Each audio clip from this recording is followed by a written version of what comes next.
কোরআন খতম দিলেন, কোনো লাভ হবে না। যদি এখান থেকে তাকওয়ার গুণ অর্জন করার পন্থা হচ্ছে তিনটি। তার মা কেন তাকে তার দুলাভাই ভাইতে পারালো? দুলাভাইকে তার জন্য মহরম, বলেন মহরম। দুলাভাইয়ের সাথে দেখা দেওয়া যায়?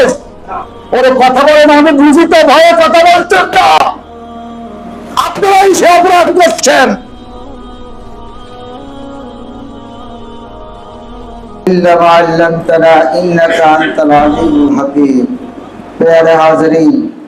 অত্যন্ত পরিচিত আয়াত এটি। রমজান মাস আসলে যেখানে যাবেন সেখানে এই আয়াতটা শুনতে পাবেন। এই আয়াতের মাধ্যমেই মূলত আমাদের উপরে রোজাকে ফরজ করা হয়েছে, যার কারণে সবাই এই আয়াতটা পড়ে। শুধু এই আয়াত না, এখান থেকে শুরু করে 110 নম্বর আয়াত পর্যন্ত মূলত রমজান সংক্রান্ত বিষয়ে 186 নম্বর আয়াত পর্যন্ত আল্লাহ রাব্বুল আলামিন রমজান সংক্রান্ত বিষয়ে আলোচনা করেছেন। নামাজের কথা বলেছেন, আকিমুস সালাত ওয়া আতুজ যাকাত ওয়া নাওমা রাতে, এভাবে বলেছেন। কিন্তু এত ভেঙ্গে সুরে, যেটাকে আমাদের গ্রামের ভাষায় এত ব্যাখ্যা করে আল্লাহ রাব্বুল আলামিন শুধু রোজার ব্যাপারেই বলেছেন। আইয়ামুম মা'দুদাত ফামান কানা মিনকুম মারিদান আও আলা সাফারিন ফা'iদ্দাতুম মিন আইয়ামিন উখরা, মানে আপনি সফরে থাকলে কিভাবে করবেন, থাকলে কিভাবে করবেন, এরপরে সব কিছু এই আয়াতগুলোতে কি করে দেয়া হয়েছে, বলে দেয়া হয়েছে। সর্বশেষ এসে আল্লাহ পাক বলতেছেন, শাহরু রমাদান الذي أنزل فيه القرآن هدى للناس وبينات من الهدى والفرقان। আমার আল্লাহ রব্বুল আলামিন, ইয়া আইয়ুহাল্লাযীনা আমানু কুতিবা আলাইকুমুস সিয়াম কামা কুতিবা আলাল্লাযীনা মিন ক্বাবলিকুম লাআল্লাকুম তাত্তাকুন, এইভাবে নির্দেশ করছেন, হে ঈমানদারগণ, তোমাদের উপরে রোজাকে ফরজ করা হয়েছে যেমনি ভাবে তোমাদের পূর্ববর্তীদের জন্য ফরজ করা হয়েছে। কামা কুতিবা আলাল্লাযীনা মিন ক্বাবলিকুম লাআল্লাকুম তাত্তাকুন, যাতে করে এই সিয়াম সাধনা, এই রোজা সাধনার মাধ্যমে তোমরা তাকওয়ার গুণ অর্জন করতে পারো, তাকওয়ার গুণ অর্জন করতে পারো। তাহলে আল্লাহ রাব্বুল আলামিন রমজানকে ফরজ করেছেন, সাথে সাথে রমজানকে কেন ফরজ করেছেন সে কথাও বলে দিয়েছেন, যে রমজানকে ফরজ করা হয়েছে শুধুমাত্র একমাত্র কেবলমাত্র তাকওয়ার গুণ অর্জন করার জন্য, আর কোনো কিছুর জন্য নয়। আল্লাহ রাব্বুল আলামিন আপনাকে উপোস রেখে কষ্ট দিয়ে আল্লাহর তো কোনো ফায়দা নেই। আল্লাহর ইবাদত বন্দেগী করার মতো অসংখ্য মাখলুক রয়েছে, যাদেরকে যেভাবে নির্দেশ দিয়েছেন সেভাবে করতে আসেন, ঠিক কিনা কথা? আমাদের মতো শুধু একটা মাত্র মাখলুক, যেটি আমরা এই জ্ঞানবান, আমরা বিবেকবান, আমরা বিবেক দিয়ে ফয়সালা করে করে আমরা ইবাদত বন্দেগী করে থাকি। আর নতুবা সূর্যের উপর নির্দেশ দিয়েছে তুমি এইভাবে এই কক্ষপথে চলবে, ব্যতিক্রম করবে না। চাঁদের উপর নির্দেশ দিয়েছেন এই কক্ষপথে চলবে, ব্যতিক্রম করবে না। এরপর পাহাড়কে নির্দেশ দিয়েছে তুমি এইভাবে এখানে থাকো, এখানে থাকছে। সেই গাছকে নির্দেশ দিয়েছে তুমি তোমার এই কাজগুলো, ডিউটি গুলো পালন করবে, সে তার ডিউটি গুলো পালন করছে। এর ব্যতিক্রম কেউ কিছুই করছে না। শুধুমাত্র আমরা একমাত্র মানুষ, যাদেরকে নির্দেশ দেওয়ার পরেও আল্লাহ রাব্বুল আলামিন নির্দেশকে ব্যাখ্যা করে বলতে হয়েছে যে তোমাদেরকে রোজা ফরজ করে দেওয়া হয়েছে এজন্যই যাতে করে তোমরা তাকওয়ার গুণটা অর্জন করতে পারো। এরপরে আল্লাহ রাব্বুল আলামিন কতদূর গিয়ে আবার রমজানের মাসালা, রমজানের অবস্থান বর্ণনা করতে গিয়ে আল্লাহ রাব্বুল আলামিন বলছেন শাহরু রমাদান, রমজান মাস, এই একটা মাস, আল্লাযী উনজিলা ফীহিল কুরআন, যেই মাসে আমি কুরআন নাযিল করেছি, হুদাল লিন-নাস ওয়া বাইয়িনাতিন মিনাল হুদা ওয়াল ফুরকান, এটা মানুষের জন্য হেদায়েত এবং হেদায়েতের দলিল হিসাবে আমি এটি তোমাদের জন্য প্রেরণ করা হয়েছে। এই কথা বলে আল্লাহ রাব্বুল আলামিন যেটুকু আমাদেরকে বুঝাতে চাচ্ছেন সেটি হচ্ছে তোমাদের জন্য তাকওয়ার গুণ অর্জন করার জন্য রমজানকে ফরজ করে দেওয়া হয়েছে। এজন্যই যে তোমরা এই রমজান মাসে তাকওয়ার গুণ অর্জন করে তোমাদের পরিচালনার জন্য, জীবন অতিবাহিত করার জন্য, দুনিয়া থেকে মৃত্যু পর্যন্ত কিভাবে তোমার জীবন যাবে এই জিনিসটুকু অতিবাহিত করার জন্য মহাগ্রন্থ আল কোরআন দেয়া হয়েছে। আর এই আল কোরআনটাও আমি রমজান মাসে নাজিল করেছি। আর কোরআনকে জানতে হলে, কোরআনকে বুঝতে হলে, কোরআনকে মানতে হলে, কোরআনের আলোতে চলতে হলে তাকওয়ার কোনো বিকল্প নাই। বহু লোক কোরআনে হাফেজ, গুমরা আছে কিনা? বহু লোক মাওলানা, গুমরা হয়ে গেছে, আছে কিনা? আছে। তার মানে তার ভিতরে তাকওয়ার গুণের অভাব রয়েছে। মাওলানা চুরি করে ধরা খাইছে, এরকম আছে কিনা? আছে কিনা? হাফেজ চুরি খাই, চুরি করে ধরা খাইছে, এরকম আছে কিনা? হাফেজরা অপরাধ করে, এটা আমাদের কাছে আমরা তো দেখি। আমরা কি বলবো যে হাফেজরা অপরাধ করে না? এটা কি বলতে পারি? মাওলানারা অপরাধ করে না, এটা কি আমরা বলতে পারি? না, করে, তারাও করবে। তার মানে আপনার জন্য মাপকাঠি হচ্ছে মূল যে মাপকাঠি, যে জিনিসটা, সেটা হচ্ছে তাকওয়া। ইন্না আকরামাকুম ইনদাল্লাহি আতকাকুম, তোমাদের মাঝে সর্বোত্তম ওই ব্যক্তি, তাকওয়ার গুণে যেই ব্যক্তি সর্বোত্তম। সুবহানাল্লাহি ওয়া বিহামদিহি সুবহানাল্লাহিল আযীম।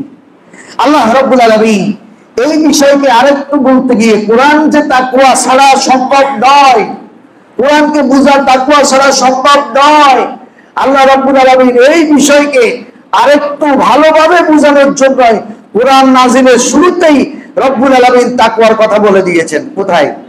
আলিফ লাম মিম যালিকাল কিতাবা লা রাইবা ফীহি হুদাল লিল মুত্তাকিন।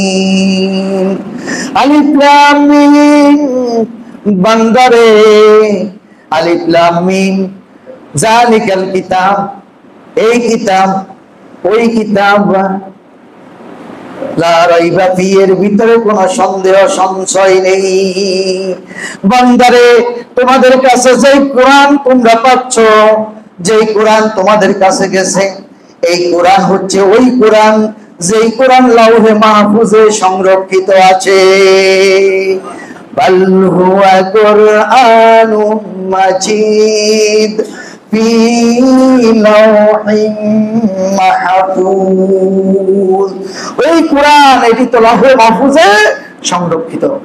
এখন এই কোরআন যালিকাল কিতাব লা রাইবা ফীহি, সন্দেহ সংশয়ের কোনো অবকাশ নেই। দুনিয়ার শুরু থেকে শেষ পর্যন্ত কোরআন যখন থেকে দুনিয়ার মানুষের কাছে আগমন শুরু করেছে, তখন থেকে মানুষের শেষ জীবন পর্যন্ত, পৃথিবীর শেষ পর্যন্ত এই কোরআন অবিকল থাকবে। এই কোরআনের নির্ভুল থাকবে, এই কোরআনের ভুল ধরার কারো সাধ্য হবে না। বিজ্ঞান যত উন্নতি সাধন করবে, মানুষ যত উন্নতির শীর্ষ শিখরে উঠবে, কোরআন নতুন নতুন করে তাকে দিক নির্দেশনা দিতে থাকবে। কোরআন সেখানে নতুন নতুন করে বিস্ময় প্রকাশ করাতে থাকবে। সুবহানাল্লাহ, সুবহানাল্লাহ, সুবহানাল্লাহি ওয়া বিহামদিহি সুবহানাল্লাহিল আযীম। এই কোরআন যালিকাল কিতাব লা রাইবা ফীহি হুদাল লিল মুত্তাকিন। বান্দারে, এই কোরআন আমি একমাত্র মুত্তাকিদের হেদায়েতের জন্যই পাঠাইছি। এর মানে হচ্ছে বান্দারে, আমার এই কোরআন মুখস্থ করলে হেদায়েত পাবে না, আমার এই কোরআন গলায় ঝুলালে হেদায়েত পাবে না, আমার এই কোরআন বারবার অধ্যয়ন করলেও হবে না, আমার এই কোরআনকে জুলদানে ভরে চুমো দিলেও হেদায়েত প্রাপ্ত হবে না, আমার এই কোরআনকে মাথায় রাখলেও হেদায়েত প্রাপ্ত হবে না। আমার এই কোরআন থেকে হেদায়েত প্রাপ্ত হলে হুদাল্লিল মুত্তাকিন, তাকওয়ার গুণ অর্জন করতে হবে। আমার এই কোরআন থেকে তাকওয়ার গুণ অর্জন ছাড়া আমার এই কোরআন থেকে তুমি ভালো ফল অর্জন করতে পারবে না। এই ফল অর্জন করা যাবে না তাকওয়ার গুণ ছাড়া। ডক্টর মরিস বুটাই কোরআন সম্পাদনা করে, ডক্টর গিরিশচন্দ্র সেন বাংলা ভাষায় কোরআনকে সম্পাদনা করেছেন, ঠিক কিনা কথা? কিন্তু তার ভাগ্যে হেদায়েত জুটে নেই। অনেক বিধর্মীরা কোরআন নিয়ে গবেষণা করছে, কোরআন থেকে বৈজ্ঞানিক সূত্র আবিষ্কার করার জন্য, কোরআন থেকে তথ্য নেওয়ার জন্য, কোরআন থেকে ফজিলত নেওয়ার জন্য, বরকত নেওয়ার জন্য, কিন্তু তাদের ভাগ্যের হেদায়েতের সেই শুভ ভাগ্যটা তাদের কপালে লেখা নেই। এই জন্য হেদায়েত তাদের ভাগ্যে জুটে নাই। বললা যে এই জন্য তাদের কি ভাগ্যে এই জিনিসটা জুটে নাই। আল্লাহ পাক ওদেরকে হেদায়েত দান করে যারা একমাত্র এই কোরআন থেকে তাকওয়ার গুণটা অর্জন করতে পারে। তাকওয়ার গুণটা অর্জন ছাড়া এই কোরআন যতই পড়ব কোনো লাভ আমাকে দিবে না। যতই খতমে তারাবি এখানে হয়, সবখানে হচ্ছে, সারা দেশে হচ্ছে, এরপরে আবার যজ্ঞ জাতীয় হচ্ছে, ঠিক কিনা কথা? খতমে তারাবির এই মাসে, কোরআন নাজিলের এই মাসে, তারাবির এই মাসে আসিয়াকে নির্মম ভাবে যৌন হয়রানির শিকার হয়ে জীবন ত্যাগ করতে হয়েছে, ঠিক কিনা কথা? ঠিক কিনা কথা? তাহলে বোঝা গেছে কোরআন পড়লে, কোরআনকে তারাবিতে পেশ করলে, কোরআনকে তারাবির রমজান মাসে কয়েকবার আপনি খতম দিলেন, কোনো লাভ হবে না যদি এখান থেকে তাকওয়ার গুণ অর্জন না হয়। তাকওয়া ব্যাগে কয় মুত্তাকি, আমরা তাদেরকে কি বলি? মুত্তাকি কই, ফরেজগার মুত্তাকি মানুষ। আবার ফরেজগার যে কথা, মুত্তাকিও সেই কথা। ফরেজগার ফার্সি শব্দ, ফরেজগার অর্থ তাকওয়াবান, মুত্তাকি অর্থ তাকওয়াবান, যে তাকওয়ার গুণে গুণান্বিত। এখন এই জিনিসটা কি? এটাই কোনো তাবিজ, কোনো বড়ি, কোনো ক্যাপসুল, কোনো অ্যান্টিবায়োটিক যেটা মুসলমানদের খাওয়াই দিলে এর ভিতরে তাকওয়ার গুণ অর্জিত হবে? কি বলেন, এরকম কিছু কিনা? না, পানি পড়া, পানি পড়া খাওয়াই দিলে এর ভিতর তাকওয়ার গুণটা অর্জিত হয়ে যাবে, মুত্তাকি হয়ে যাবে, এরকম নাকি? না, তাকওয়ার গুণ, তাকওয়া হচ্ছে ভয় করে চলা। ওয়াকিউন থেকে তাকওয়া, ভয় করে চলা, আল্লাহকে ভয় করে চলা। জীবন চলার প্রতিটা পদে পদে, প্রতিটা বাঁকে বাঁকে আপনাকে কিভাবে চলতে হবে মহাগ্রন্থ আল কোরআন সেই কথা বলে গিয়েছে। আপনি সেইভাবে চলার নামই হচ্ছে তাকওয়া। আমি চলছি এই পথে, আমার আল্লাহ এই পথে চলার কি কি ভাবে চলতে বলেছেন সেইভাবে চলার নাম তাকওয়া। যেমন আপনি ব্যবসায়ী, আপনি ব্যবসা করতেছেন, আর আপনার জন্য তাকওয়া হচ্ছে আল্লাহ রাব্বুল আলামিন কোরআনের ভিতরে ব্যবসা করার ক্ষেত্রে ব্যবসায়ীদেরকে কি কি গুণ অর্জন করতে বলেছেন, কিভাবে ব্যবসা করতে বলেছেন, এই কোরআনে আছে কিনা নাই? আছে কিনা নাই? তাহলে আপনি ওই ব্যবসাটা এই কোরআনের আলোকে করার নাম হচ্ছে তাকওয়া। নামাজ পড়তেছেন, কিভাবে নামাজ কোরআন এবং সুন্নাহ বলেছেন সেইভাবে নামাজ পড়ার নাম হচ্ছে তাকওয়া। কথা বলতেছেন, এই কথা বলার ক্ষেত্রে আল্লাহ রাব্বুল আলামিন, আল্লাহ রাসূল কিভাবে বলে কথা বলতে বলেছেন সেইভাবে কথা বলার নাম তাকওয়া। আর এই তাকওয়ার গুণটা অর্জিত হয় এই মাসে। কিভাবে অর্জিত হয়? এই মাসে অর্জিত হয় এইভাবে, সুবে সাদেক থেকে সূর্য অস্ত পর্যন্ত আমরা পানাহার, যৌনাচার সব কিছুকে ত্যাগ করে আমরা প্রশিক্ষণ দেই যে আল্লাহ বলছে, আল্লাহ বলছে আমাকে এখন খাওয়া যাবে না, আমি এখন খাবো না। ইফতার নিয়ে বসে আছি, 5 মিনিট বাকি আছে, প্রচন্ড খিদা, সামনে হরেক রকমের ইফতার, বড় বড় আঙ্গুর বেদানা সামনে উপস্থিত আছে, কিন্তু ভয়ে তো খাচ্ছি না। ছোট্ট বাচ্চাকে মুখে দিচ্ছি, কিন্তু আমি নিজে খাচ্ছি না, কারণ আমার আল্লাহ বলে নাই 1 মিনিট 1 সেকেন্ড আগেও আমি খাবো না। যখনই বলা হচ্ছে ইফতারের সময় হয়েছে, ঘড়ির দিকে তাকাইছি 6টা 5:60, তখনই কি শুরু করে দিছি। আল্লাহুম্মা বিসমিকা আরে দোয়া করে আমরা কি করছি, শুরু করছি, ইফতার শুরু করছি, এবং দোয়া করে কি করছি, শুরু করছি। কিন্তু এর আগে একটুও আমরা কি করি নাই, চিন্তা করি নাই, খাই নাই। ঠিক একই অবস্থায় সেহরি খাওয়ার সময় যখন আপনি বসছেন, সেহরি খেতে যাচ্ছেন, সেহরি খাচ্ছেন, আপনি খাইতেছেন, সামনে দুধ কলা আছে, দুধ কলা খাবেন, প্লেটে রাখছেন, কিন্তু উক্ত বছরে খাবেন, হঠাৎ করে বলা হচ্ছে সেহরির সময় শেষ। বইয়ের দিকে তাকালেন, সেহরির সময় শেষ। আর কি রোকবা দিচ্ছেন, আর কি খাচ্ছেন? কেন খাচ্ছেন না? কেন খাচ্ছেন না? আপনার আল্লাহ নিষেধ করেছেন, মাহবুব নিষেধ করেছেন, আল্লাহ নিষেধ করেছেন, এরপরে আর খাওয়া যাবে না। ঠিক জীবন চলার পথে পথে, জীবন চলার পদে পদে আল্লাহকে এইভাবে ভয় করে চলার নাম হচ্ছে তাকওয়া। আর এইভাবে ভয় না করে চললে তাহলে তাকওয়ার গুণ অর্জিত হবে না। এখানে একটি মাস এই তাকওয়ার গুণের জন্য প্রশিক্ষণ দেওয়া হচ্ছে। এই একটি মাস প্রশিক্ষণ নিয়ে আমি বাকি 11টি মাস এই প্রশিক্ষণের আলোকে আমি চালাবো। এই জন্যই মুসলমানদের প্রতি বছর এই প্রশিক্ষণের মাস হচ্ছে রমজান মাস। সুবহানাল্লাহ, সুবহানাল্লাহ। আরেকটা দেখেন, আপনি রোজা রাখছেন, এখন পয়সা কথা বলেন না, বলেন কিনা? না, কারণ আমি রোজা রাখছি। আমি পয়সা কথা বললে আমার রোজা থাকবে না। এরপরে আমি বেগানা নারীর দিকে তাকাই না, যৌন উত্তেজনা সৃষ্টি হয় এমন কোনো কাজ করি না। কারণ কি? আমার আল্লাহ নিষেধ করেছেন, আমি রোজা রাখেছি। এই নিষিদ্ধ কাজ এখন করা যাবে না, এই নিষিদ্ধ কাজ এখন করা যাবে না। এইভাবে যদি আমরা প্রত্যেকটা ক্ষেত্রে আল্লাহর নিষিদ্ধ, আল্লাহর পছন্দ, আল্লাহর অপছন্দ যাচাই করে করে যদি পথ চলতে পারি, এর নামই হচ্ছে তাকওয়া। আর আপনি যদি চলতে পারেন তাহলে হচ্ছেন আপনি মুত্তাকি, তাহলে হচ্ছেন আপনি ফরেজগার। এছাড়া আপনি মুত্তাকি ফরেজগার নন। ভাইরা আমার, আসেন সংক্ষেপে আপনাদেরকে দুই একটা কথা বলি, তাকওয়াটা কেমন। উদাহরণ হিসাবে দুই একটা উদাহরণ তো দেওয়া দরকার, কি বলেন? দুরূদ শরীফ পড়েন, সাল্লাল্লাহু আলা মুহাম্মদ সাল্লাল্লাহু আলাইহি ওয়াসাল্লাম, সাল্লাল্লাহু আলা মুহাম্মদ সাল্লাল্লাহু আলাইহি ওয়াসাল্লাম। প্যারে হাজরিন, হযরত ইউসুফ আলাইহিস সালামের নাম শুনছেন? শুনছেন তো? ইয়াকুব আলাইহিস সালামের ছেলে, ভালোবাসতো ছোটবেলা, ছোটবেলায় দেখে ভালোবাসেন। আর ভালোবাসলে বড় বড় একটা হিংসা করে, এটা সবখানে আছে।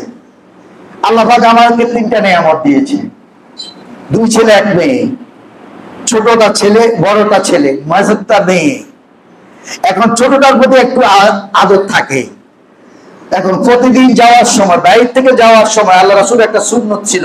আল্লাহ রাসূল সফরে গেলে, খেয়াল রাখেন, আল্লাহ রাসূল সফরে গেলে সফর থেকে আসতে পকেটে করে ফাতেমার জন্য কিছু নিয়ে আসতেন। বলেন সুবহানাল্লাহ। আয়েশার জন্য কিছু নিয়ে আসতেন। সুবহানাল্লাহ, সুবহানাল্লাহ। এটা সুন্নাত, এটা বিরাসিতা নয়, এটা অধিক প্রেম নয়, এটা সুন্নাত। সুন্নাহর আলোকে বাচ্চাদের প্রতি ভালোবাসা। এগুলো কিছু নিয়ে যায়, তো নিয়ে গিয়ে ফটো ভরে দিলে ওরা, আপনি কি দেখছো আব্বু?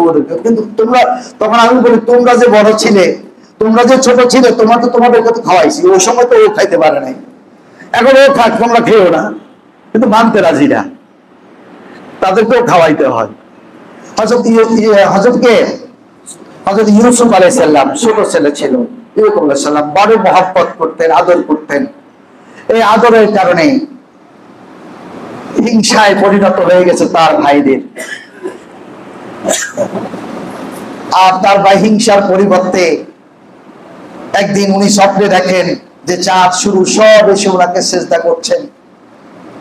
আর আয়েশা বাবাকে বললেন, বাবা বলিও না। বাবা বললে কি, এই কথা কাউকে বলিও না। এর মানে হচ্ছে তোমার যে 11টা ভাই আছে, 11টা ভাই তোমাকে সেজদা করতে বাধ্য হবে এক সময়। এই কথা এখন বললে তোমাকে মেরে ফেলবে। কিন্তু ইউসুফ আলাইহিস সালাম সোজা মন, ছোট্ট বাচ্চা মানুষ তো, ভাইদেরকে বলে ফেলছে। ভাইরা ঠিকই বুঝে ফেলছেন, ভাইরা তাকে ব্যবসার উদ্দেশ্যে নিয়ে যাচ্ছেন। ইয়াকুব আলাইহিস সালাম দেয় নাই, প্রতিমধ্যে কূপে ফেলাই দিছেন।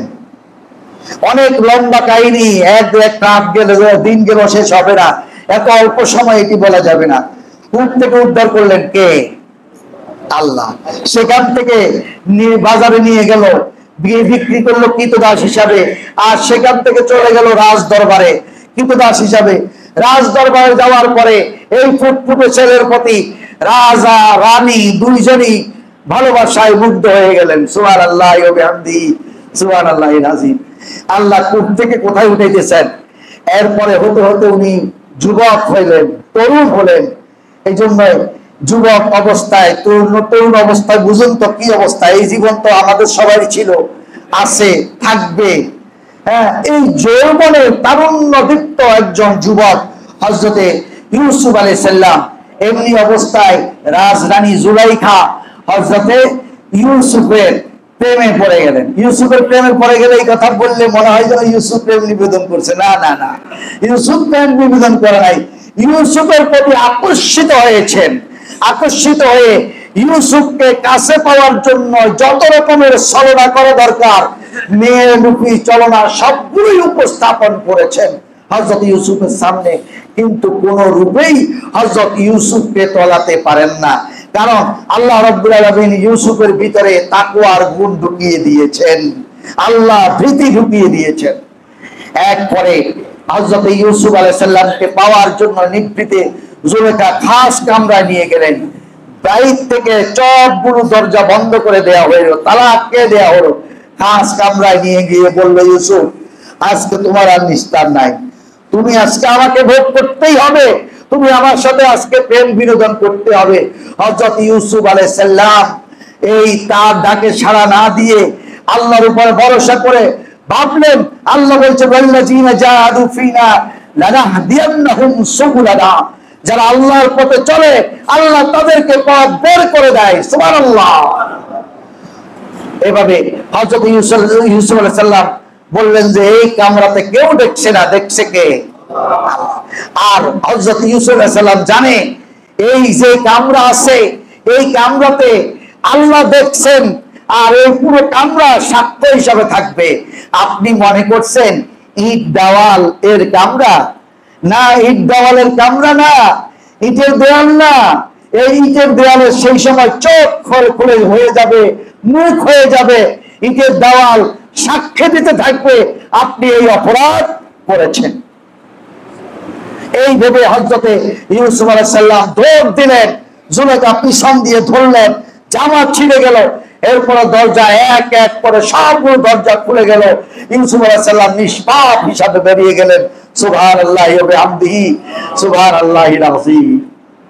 এই জন্যই কই বলি, ইউসুফ মে হায় তু হি তু, জুলেখা মে তু হি তু, আল্লাহ আল্লাহ আল্লাহু, বলেন আল্লাহ আল্লাহ আল্লাহু, আল্লাহ আল্লাহ আল্লাহু, আল্লাহ আল্লাহ আল্লাহু, আল্লাহ আল্লাহ আল্লাহু, আল্লাহ আল্লাহ আল্লাহু। आरिश में है तू ही तू, कलम में है तू ही तू, अल्लाह अल्लाह अल्लाहु, अल्लाह अल्लाह अल्लाहु, अल्लाह अल्लाह अल्लाहु, ला इलाहा इल्लल्लाहु मुहम्मदुर रसूलुल्लाह सल्लल्लाहु अलैहि वसल्लम। प्यारे हाजिरीन, ইউসুফ আলাইহিস সালাম তাকওয়াটা এইটা।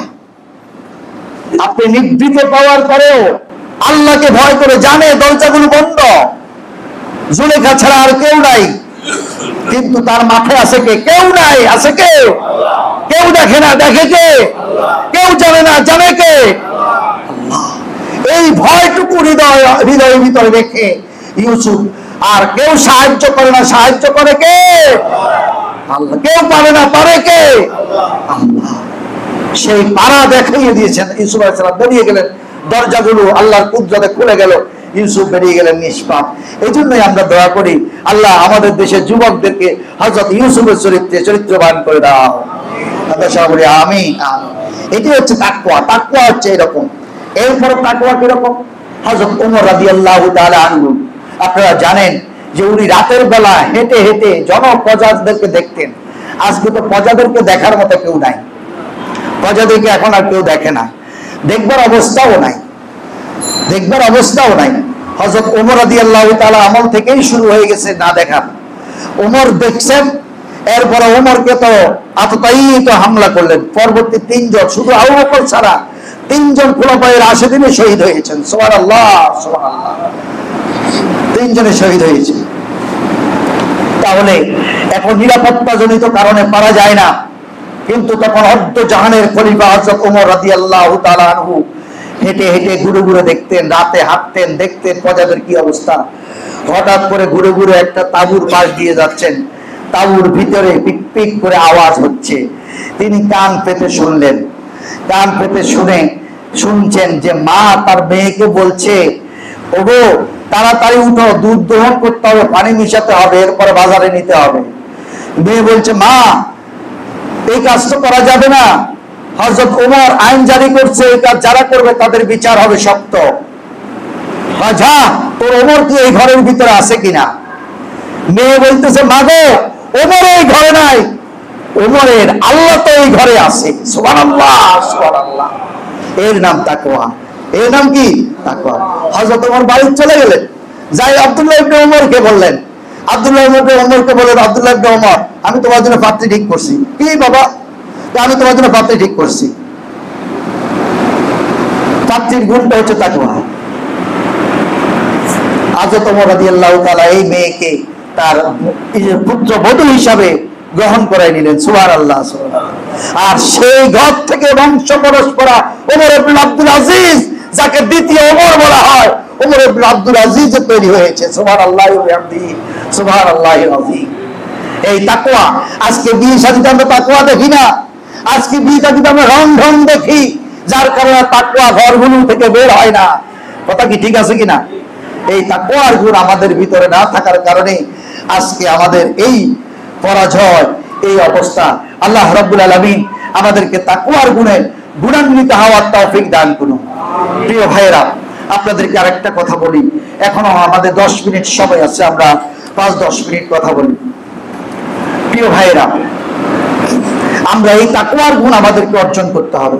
এই তাকওয়ার গুণ অর্জন করার পন্থা হচ্ছে তিনটি। কয়টা পন্থা? তিনটা পন্থা। মনে রাখবেন, কয়টা পন্থা? তিনটা। তাকওয়ার গুণ অর্জনের পন্থা কয়টা? তিনটা। আল্লাহ রাব্বুল আলামিন আমাদেরকে খেয়াল করার তৌফিক দান করুন। 1 নম্বর হচ্ছে প্রত্যেক আমলের হিসাব আল্লাহর কাছে দিতে হবে। এই অনুভূতিটুকু আপনি আমার ভিতরে কি করতে হবে? জাগ্রত রাখতে হবে যে আমি যে আমল করছি, প্রত্যেক আমলের জবাব আমাকে দিতে হবে। ভালো আমল করি, খারাপ আমল করি, দৃশ্য করি, অদৃশ্য করি, জাহেরি করি, বাতিনি করি, সকল আমলের সকল কাজের হিসাব আল্লাহর কাছে দিতে হবে। কাল কিয়ামতের ময়দানে সকল আমল আমার সামনে আসবে। আল্লাহ বলবেন, ইকরা কিতাবাকা কাফা বিনাফসিকা ইয়াউমা আলাইকা হাসিবা।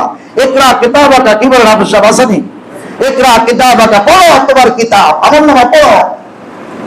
কাফা বিনাফসিকা, তোমার আমলের ব্যাপারে তুমি যথেষ্ট। ইয়াউমা আলাইকা হাসিবা, আজ তোমার হিসাবের বেলায় তুমি যথেষ্ট। সেই দিন আমি সবগুলো দেখব, ভিডিওগুলো বাজতে থাকবে ইথারের মতো। কিরামান কাতিবিনের এখানে লেখা আছে না, কিরামান কাতিবিন লিখতে আছে। আর ভিডিওগুলো আমার হাত পা, সেদিন হাত কথা বলবে। আল ইয়াউমা নাফতিমু আলা আফওয়াহিহিম ওয়া তুকাল্লিমুনা আইদিহিম ওয়া তাশহাদু আরজুলুহুম বিমা কানু ইয়াকসিবুন। আল ইয়াউমা নাফতিমু আলা আফওয়াহিহিম, সেই দিন আমার মুখে মোহর মেরে দেবে। ওয়া তুকাল্লিমুনা আইদিহিম, আমার হাতগুলো কথা বলবে। আমি কি কাজ করলাম, কাকে থাপ্পড় দিলাম, কাকে সোপার দিলাম, কাকে অন্যায় ভাবে ধরলাম, কোন মেয়েকে আমি অন্যায় ভাবে আসল টানলাম, ইফটিজিং করলাম, হাত বলে দেবে। অত সাধু আর জুলুহুম, আর পা সাক্ষী দিবে। ঢেলা দিয়ে বা ঢেলাবাড়ি করা গেছে, বাগিচা দিয়ে আমি চুরি করে করে কারবারি গেছেন।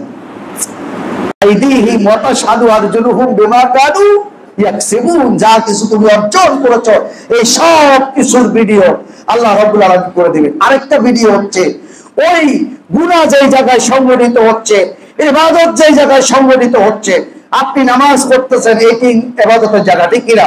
এই মসজিদ কাল কিয়ামতের ময়দানে সাক্ষ্য দিবে এখানে সলিমুল্লাহ, কলিমুল্লাহ, রহিমুল্লাহ নামাজ পড়েছে। আর মসজিদগুলো আপনাকে জাহান্নাম থেকে বাঁচাবে। ঠিক এমনি ভাবে সেই ঘরে আপনি সেরা করেছেন, যেই ঘরে চুরি করেছেন, যেই ঘরে অবৈধ কাজ করেছেন, ওই ঘর সাক্ষী দিবে এই আমার ঘরে বসে এই কাজ করেছে, আমার মাঝে এই কাজ করেছে। আর হাতগুলো দিবে, পা গুলো দিবে। বাঁচার কি উপায় আছে? বাঁচার কি উপায় আছে? বিশ্বাস হয় কি বিশ্বাস হয় না? বিশ্বাস হয়। কারণ আপনি কি ছিলেন? ফানি ছিলেন। আপনি আপনার বাচ্চার দিকে তাকান, ওই ফানি থেকে কে বানাইছে? এই 18,000 মাকলুকাত কে বানাইছে? না এমনি এমনি হয়েছে?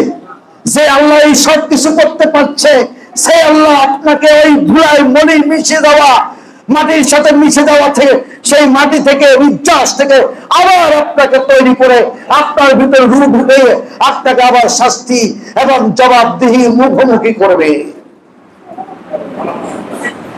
এই জন্যই আল্লাহ বলছেন, ইয়া আইয়ুহাল্লাযীনা আমানুত্তাকুল্লাহ ওয়া তানজুর নাফসুম মা কদ্দামাত লিগাদিন ওয়াত্তাকুল্লাহ। ও ঈমানদারগণ, আল্লাহকে ভয় করো, আর প্রত্যেক মানুষের উচিত আগামী কালের জন্য সে কি করছে। আজ কি করলাম, আগামীকাল কি করবো, এই জন্য আত্মসমালোচনা করতে হবে প্রতিদিন রাত। তাহলে দেখবেন তাকওয়ার গুণ একটা একটা করে আপনার ভিতরে আসবে, আস্তে আস্তে আসবে। তাকওয়ার গুণ প্রশিক্ষণে আসে।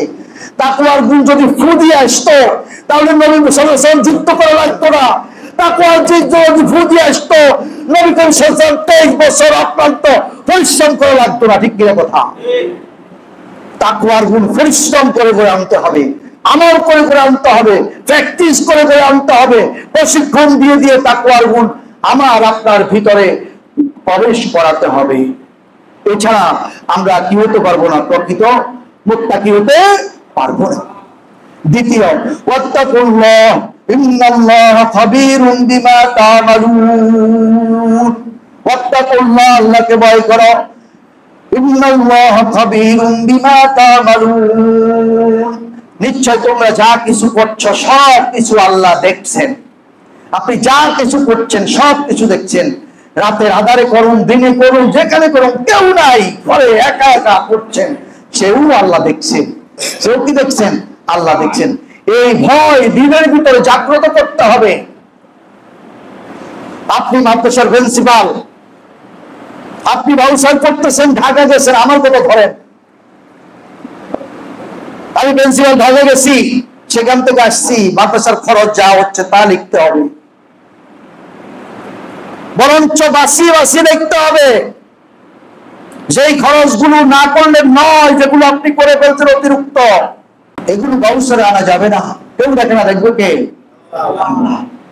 এটা আমানত, এটা আমানত। কেউ দেখেন, দেখে কে? আজকে এই মুত্তাকি ভয় সম্পন্ন লোক না থাকার কারণে আজকে ক্ষমতায় গিয়ে ফুলের মালা দেই, আর ক্ষমতা যাওয়ার পরে আবার জুতোর মালা তাদেরকে দিতে হয়, ঠিক কিনা কথা? কারণ এই খোদার ভয় তাদের ভিতরে নাই। নতুন আমার দেশের কোটি কোটি টাকা কিভাবে বাইরে যায়? আপনি কি নিয়ে শুরু করেছেন, এরপরে আপনার এত টাকা স্টুপার থেকে বেতন পান কত? একজন মন্ত্রী আমার ডাবল বেতন পায়, এর বেশি না। আমি যদি 60,000 পাই, উনি 1 লাখ কত সামথিং কত পায়। তো ওনার হয়তো হাউস রেন্টের অন্যগুলো বেশি। কথা কি বুঝাতে পারছি? তাহলে এই জন্য কেউ দেখে না, দেখে কে? আল্লাহ। এরপরে সৎসঙ্গে চলা। ইয়া আইয়ুহাল্লাযীনা আমানুত্তাকুল্লাহা ওয়া কুনু মা'আস সাদিকিন। ইয়া আইয়ুহাল্লাযীনা আমানু, ও বিশ্বাসীগণ, ইত্তাকুল্লাহ, আল্লাহকে ভয় করো, ওয়া কুনু মা'আস সাদিকিন, আর সত্যবাদীদের সাথী হয়ে যাও। সৎসঙ্গে স্বর্গবাস, অসৎ সঙ্গে সর্বনাশ।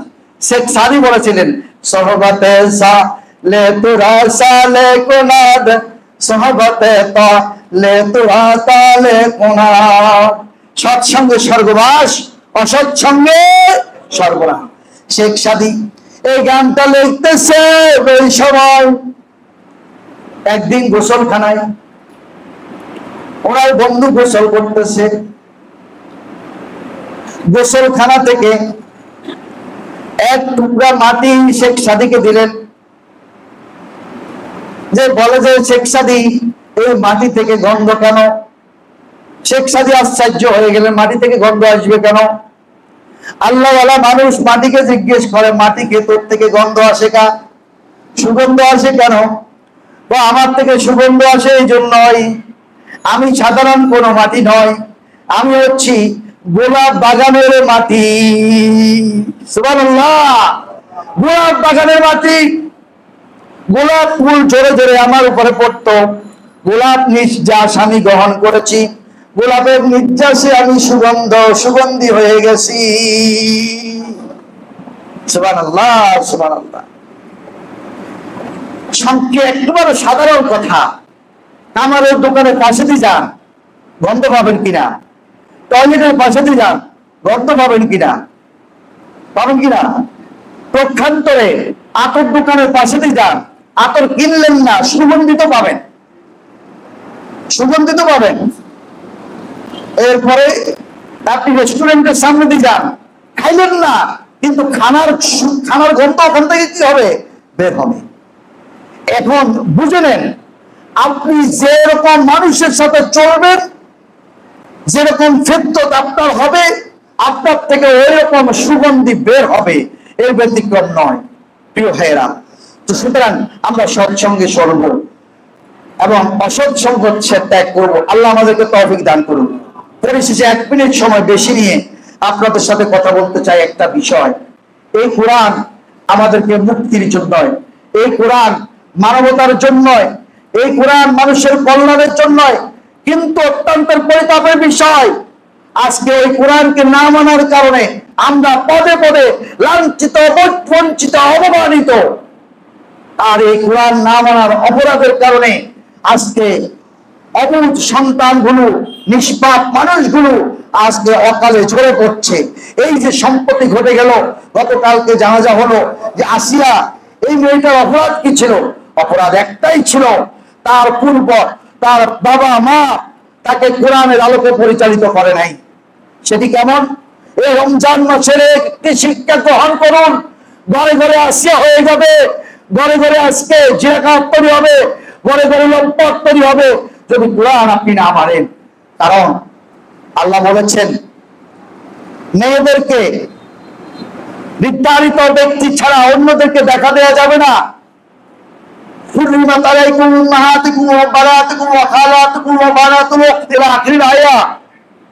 এখানে 12 শ্রেণী বলা হয়েছে, এই 12 শ্রেণীর মানুষের সাথে দেখা দেওয়া যাবে, অন্যদের থাকে দেখা দেওয়া যাবে না। তার মা কেন তাকে তার দুলাভাই ভাইতে পারালো? দুলাভাইকে তার জন্য মহরম, বলেন মহরম। দুলাভাইয়ের সাথে দেখা দেওয়া যায়? ওরে কথা বলেন, আমি বুঝি তো, ভয়ে কথা বলছেন না, আপনারাই সে অপরাধ করছেন। দাবি হলে দেবর, ওই বড় অর্ধেক দেবর মালিক, ভাবির মালিক। আর রাসূল বলছেন সবচেয়ে বড় ভয়ঙ্কর হচ্ছে ভাবি, দেবর। ভাবির জন্য পৃথিবীতে সবচেয়ে ভয়ঙ্কর হচ্ছে দেবর, আল্লাহ রাসূল হাদিস। আর শরীয়ত না মানার কারণে, পর্দা না মানার কারণে আজকে এই অবস্থা সংঘটিত হয়েছে। মেয়েদেরকে একাকী চলা জায়েজ নেই, 2 জন ছাড়া, সঙ্গী ছাড়া একাকী হজ করা জায়েজ নাই। হজ থেকে কি দুলাভাইয়ের বাড়ি খুব গুরুত্বপূর্ণ হয়ে গেছে? বোন তাকে দুলাভাইয়ের কাছে রেখে বোন বেড়াতে গেছেন, কত সাহেব দুলাভাই কত ভালো মানুষ, আর দুলাভাই সে ভালো মানুষের দৃশ্যটাই দেখাই দিল জাতিকে, ঠিক কিনা কথা? দুলাভাই লাগে দেখা দেওয়া কি জায়েজ? এই জন্য পর্দা, ইসলামের নামাজ যেরকম ফরজ, রোজা যেরকম ফরজ, পর্দা তেমনি একটা ফরজ ইবাদত। আর এই পর্দা প্রথা আমাদের যত নিচে নেমে যাচ্ছে, তত সমাজের অবক্ষয় ঘটছে। এই পবিত্র রমজান মাসে আমরা এই দৃশ্য দেখতে হয়েছে। এটি অত্যন্ত খারাপ, অত্যন্ত লজ্জা। মুসলমান দেশে এই অবস্থা হবে একটি মাত্র কারণ, সেটি হচ্ছে কেন আফগানিস্তানে ছিল এই জিনার জন্য, অপরাধের জন্য শীর্ষে, আজকে আফগানিস্তান জিরোতে নেমে আসছে, কারণ ওখানে সঙ্গে সার কোরআনী শাসন কায়েম হয়ে গেছে, যার কারণে ওখানে আর হচ্ছে না। সৌদি আরবে জিনা করলে সঙ্গে সার পাতাল, সৌদি আরবে জিনা হচ্ছে না, আমরা জিনা করলে বরঞ্চ তারে কমিশন দেই, ঠিক কিনা কথা? আল্লাহ রাব্বুল আলামিন আমাদেরকে কোরআন নাজিলের মাসে কোরআন বুঝার তৌফিক দিন, আমিন বলেন। কোরআন নাজিলের মাসে কোরআন মানার তৌফিক দিন, কোরআন নাজিলের মাসে কোরআনের পথে চলার তৌফিক দিন। হাযা মা ইনদি ওয়াল ইলমু ইনদাল্লাহ আলাইহি তাওয়াক্কালতু ওয়া ইলাইহি উনীব। আসসালামু আলাইকুম ওয়া রাহমাতুল্লাহ।